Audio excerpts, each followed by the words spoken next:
Good morning, everyone. Good morning. So I read this over last night, and I was in a really busy state of mind, and I had to read it 3 times before it sunk in because I was just in my head and I wasn't in my heart. So I'm going to read this slowly so we can really feel it.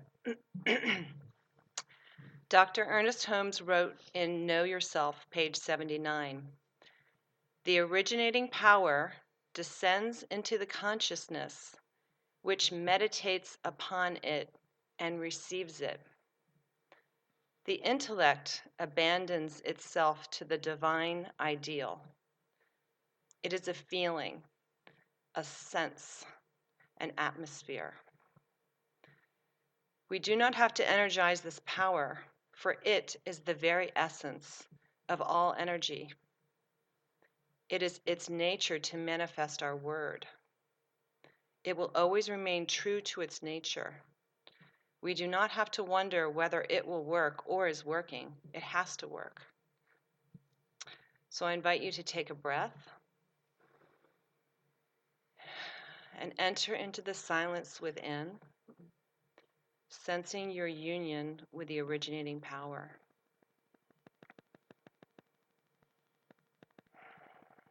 Let us trust in the nature of the one power to manifest our word as we speak the affirmation together. I celebrate the presence that is the basic reality of all life and the power that is mine to use for its true personal global transformation. Thank you. Thank you, Krista. And I appreciate slowing down. That was just wonderful. Because those quotes just have so much depth to them, and they really, just like meditating on the presence of spirit within us, they require us to meditate and really take in that deeper meaning.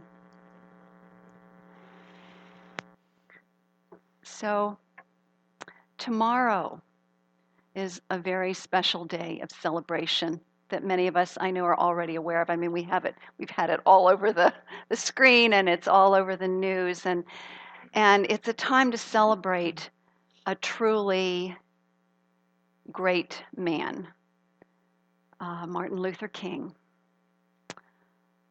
one who had phenomenal charisma and caught everyone's attention, a man of great spiritual depth and faith, and someone who stood. He not only spoke and shared his dream, I have a dream, that famous speech that so many of us are aware of, he also walked his talk. He led others in nonviolent protest in the style of Gandhi. So this is why his legacy lives on. And I want to use his life as an example today when I talk about what it means to walk the spiritual path that we teach here every week, because he's such a great example. And so I'm going to be actually talking about 3 basic points. And it's really about being a possibilitarian, which is a term that was coined by Norman Vincent Peale, and I love to use it.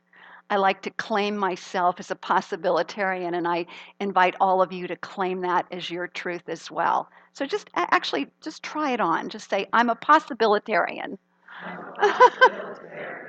Right. So what is a possibilitarian, right? We just said we're possibilitarians. Well, first of all, it's one who understands that we live, move, and have our being in the ultimate possibilitarian, which is God. We have access, or we are points of consciousness. I love that idea, in an infinite universal mind that is a field of all possibility. So there's this wonderful broadcast of all possibility going on, and we just basically, through our meditation practice and through deep inner listening, put up our antenna and catch those visions of a better life, not only for ourselves, but as Martin Luther King did, a better life for all, a better life for all, which is the vision of this community. And the vision of Centers for Spiritual Living, by the way, is a world that works for everyone. And we add to that the kingdom of heaven on earth.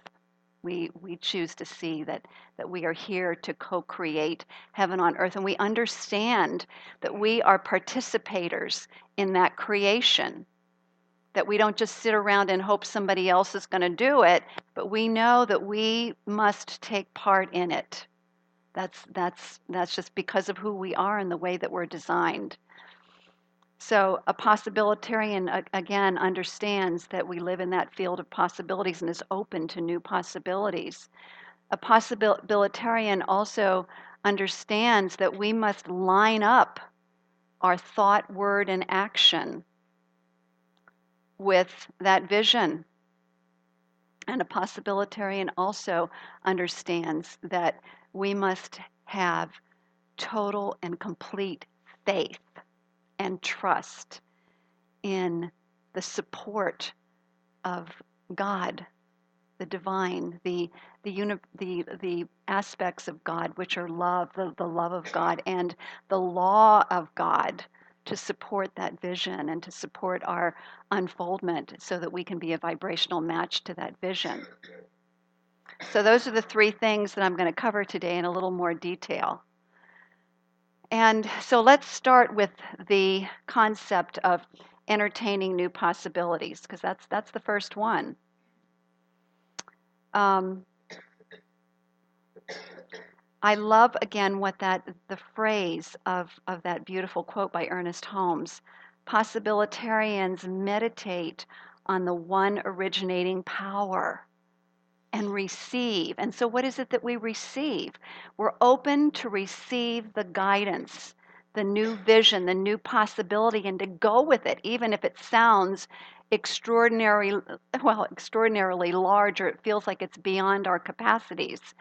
We understand, and this is what is so powerful to me, is that God and God and you are a majority.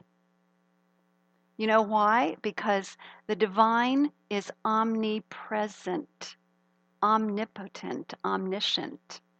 That presence is present everywhere in its fullness. That means right where you are, right where I am, right where you are is the fullness of God. So repeat after me: God and I are a majority.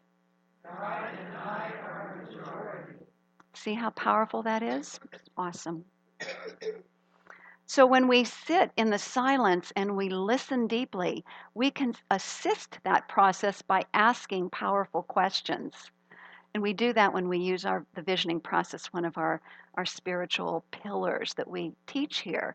And that is to ask questions like, what is the divine ideal of my life? Or what is the divine ideal of life on planet Earth for all people and all beings everywhere? To ask what the divine ideal is, and then to listen and to allow that vision to pull us forward. That's what the I have a dream speech was all about. It was a vision of everybody living in harmony, and all of those boundaries that we make up in our minds no longer in existence. Honoring our differences, yes, but also living in harmony, and celebrating those differences.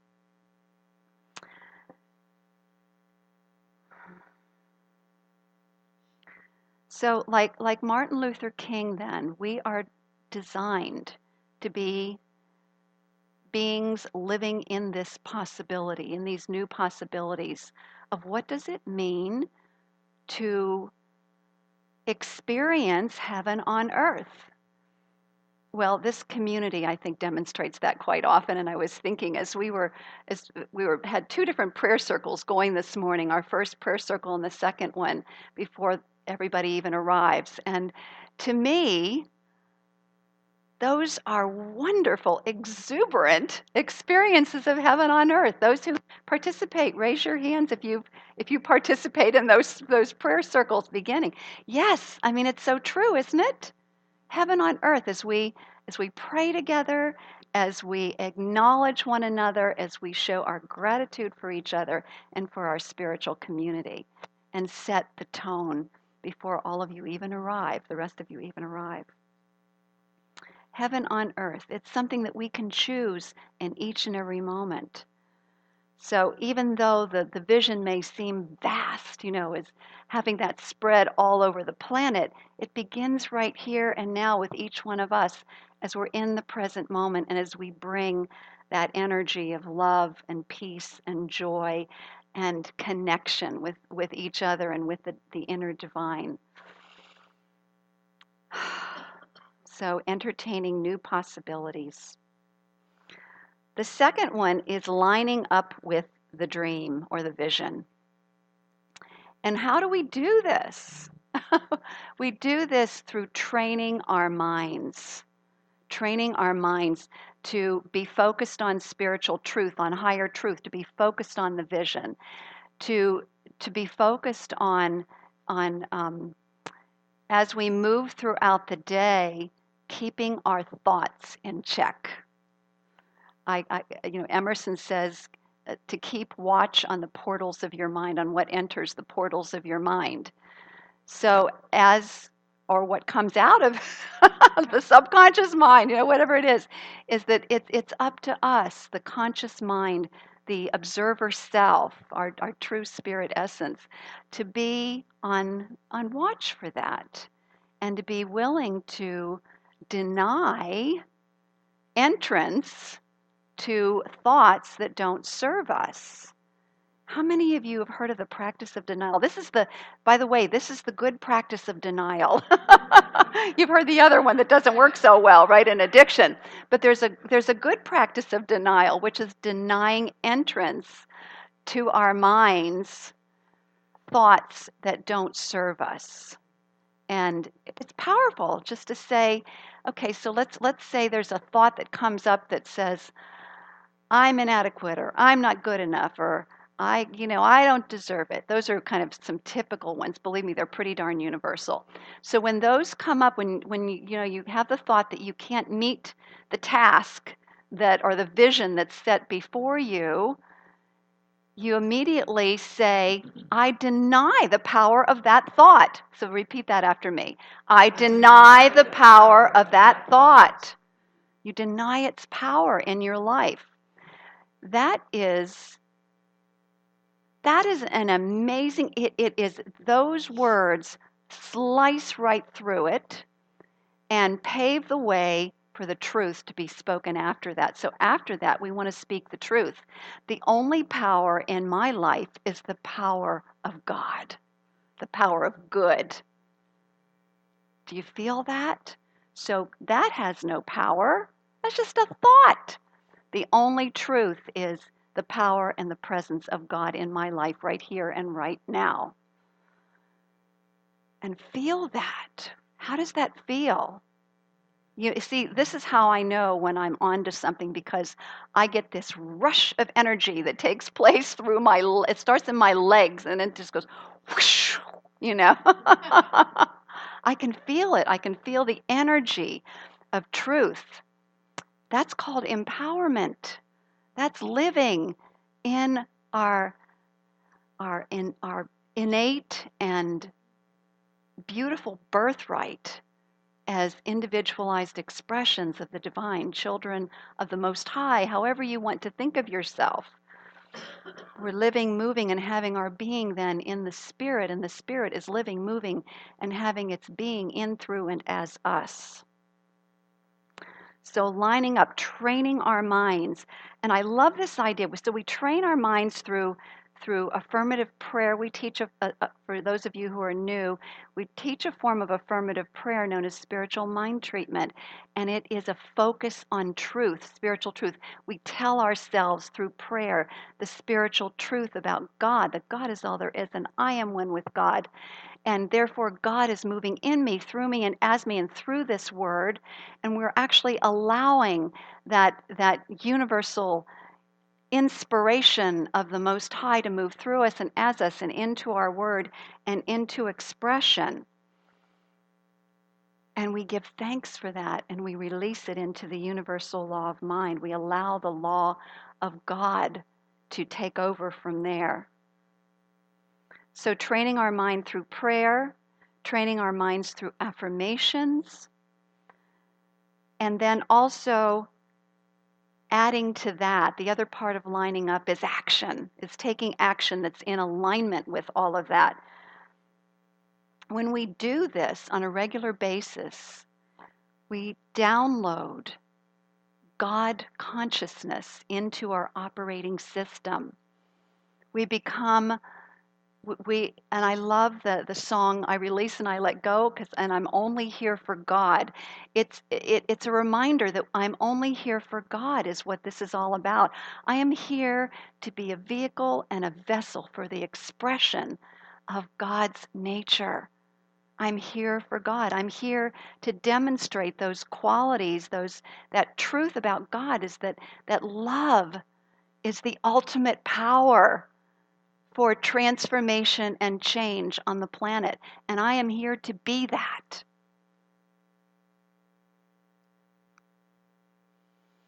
And so to the degree that we download the divine as our operating system is the degree to which we experience success in our lives. Martin Luther King is such a great example of that.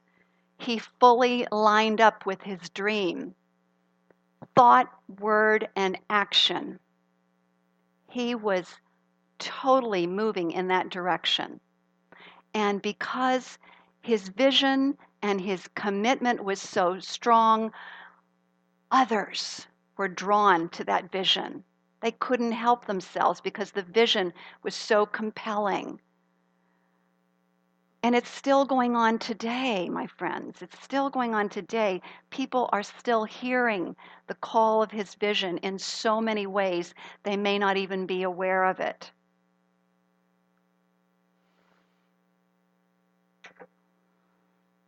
Mahatma Gandhi, the inspiration for King in his nonviolent protests, put it this way. He said, "We succeed when what we think, what we say, and what we do are in harmony." There it is. There's that second principle of everything lining up. So let's talk a little bit about this idea of how the universal law works. For me, it's a good thing for me to just keep reminding myself, and you'll love this idea. So just imagine that you are surrounded, because we really are, we truly are, by this formless substance. You can call it energy. It's called ether or spiritual substance. There are a lot of different names for this thing that surrounds us, this unformed stuff. And the name I'm going to give it today is universal jello. So we want to imagine that our thoughts and our beliefs, our visions, are the mold for the jello, the universal jello, right? Everybody with me? Okay. And so the untrained mind will not give the jello a chance to set up because the untrained mind is going between faith and fear, faith and fear, faith and fear. Oh my gosh, fear and doubt. Oh, well, maybe I can do it. Well, maybe not. So the jello never has a chance to set up. However, when we train our thoughts, and we know our thoughts are creative, when we wake up to this, we start practicing focusing and keeping our focus on the vision and moving in the direction of our vision, we become the powerful, creative, spiritual beings that we are meant to be. And so the trained mind is able to stay focused on the vision long enough and consistent enough so that it sets up and produces results. So from now on, when you think about your vision, think about the universal jello that you're working on setting up, right? So it's about focus and consistency and and therefore allowing it to set up.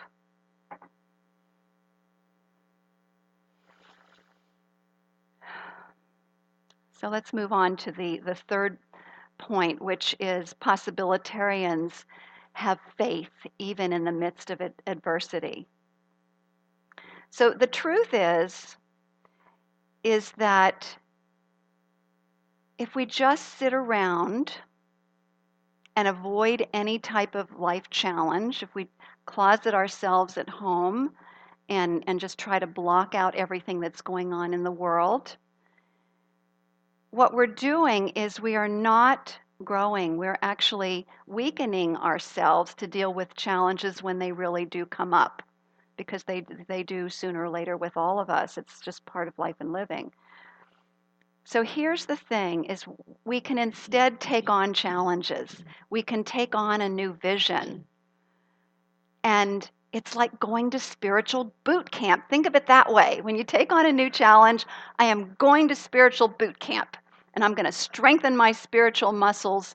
And I'm going to prepare myself to be ready for any challenge that comes forward.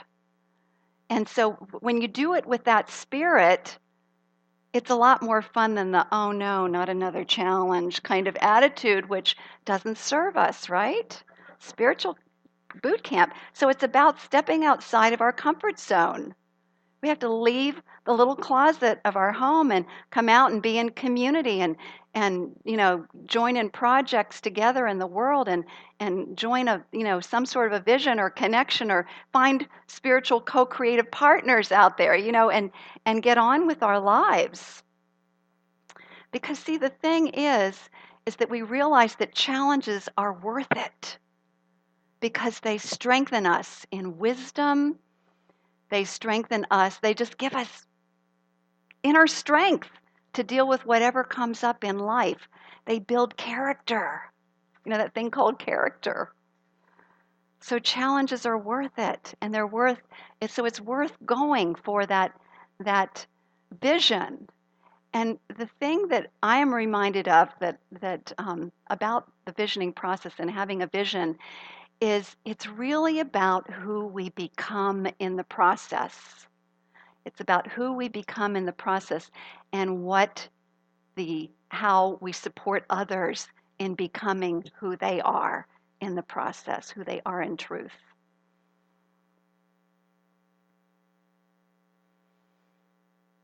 So we don't, and the other thing is we don't need to stay in fear in the face of diversity. It's kind of natural to go into fight or flight response, but it's also good to know that we can move ourselves out of that place through the power of our word, through things like breath work, through things like yoga and meditation, and that there are tools that we can use to move ourselves back into alignment with truth. And learning to trust the universe. It goes back to the awareness that this is a friendly universe. God is a friendly presence that really wants us to succeed, is for us. I love the idea that the universe is conspiring for our highest good. Do you love that? The universe is conspiring for our highest good. So this is what you can say to yourself when you're facing adversity. I can hardly wait to see what good is coming from this. I can hardly wait to see what good is coming from this. And we're seeing it when there's adversity out in the world. If you notice, sometimes it activates people into getting involved that haven't been involved before. I know one of the things that I've noticed in just talking to different people, I've talked to different young people who said, you know what, that last election is the first election I finally voted. They got activated. So, when things don't seem to be going right, it activates people. And it activates us into finding solution, to bridging the gaps between our different perspectives and finding creative win-win solution, which I love as well. So here's the thing. I was just thinking back when I was a little girl, I used to love scary stories, like sitting by the campfire and telling scary stories and or going to scary movies. And then I kind of got over that. After a while, I decided that would forget that. But then I noticed that became very good at scaring myself with worries and concerns. Anybody experience that? Yeah, we can scare ourselves with our worries and concerns. And so then when I discovered the science of mind, I'm not going to say that I never scare myself anymore, but I get better at recovering and remembering, wait a second here, this is not serving me. I've got to get back into alignment. And so we get a chance then to rewrite the script of our lives and rewrite the script of what's going on our planet. We understand we are powerful, creative beings. So now, with that awareness, with this bigger picture of who I am and the universe that I live in, this friendly universe, I'm learning more and more and more to trust that the universal law. I keep focusing on the good and trust that there's a universal law that's backing it all up. There's a loving presence that's for me each and every step of the way.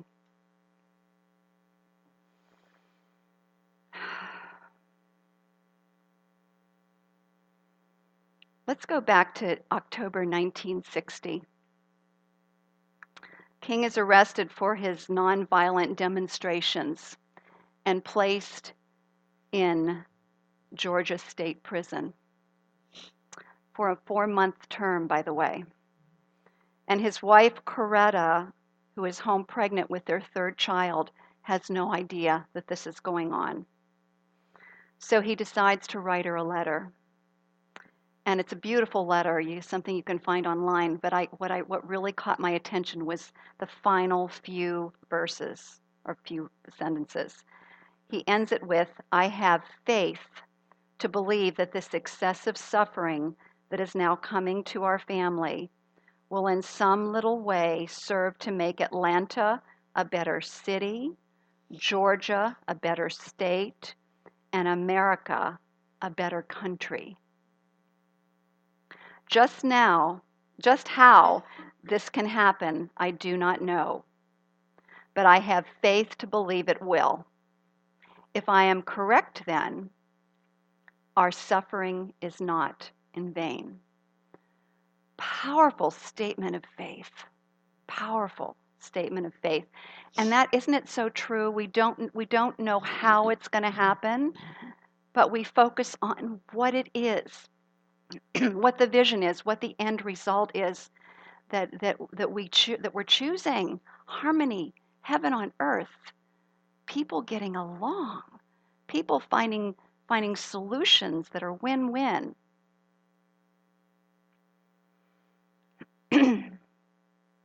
So think of all the good that came from his strong faith. King was released from prison in 8 days instead of 4 months. He was the youngest person to win the Nobel Peace Prize in 1964. And his dream has inspired a change in attitudes and actions. And it continues to inspire us through yearly celebrations of his legacy, because there's a day dedicated to him. I believe that his dream is alive in Center for Spiritual Living's vision of a world that works for everyone. I believe that his dream is alive in the cohesive action of the Parliament of World's Religions. And I'm talking thousands of people from all different religions all over the world, the ones who are the forward thinkers, who get together and they're working together on all of the major world issues on the planet, including the environment and peace initiatives and gender equity and all of those things.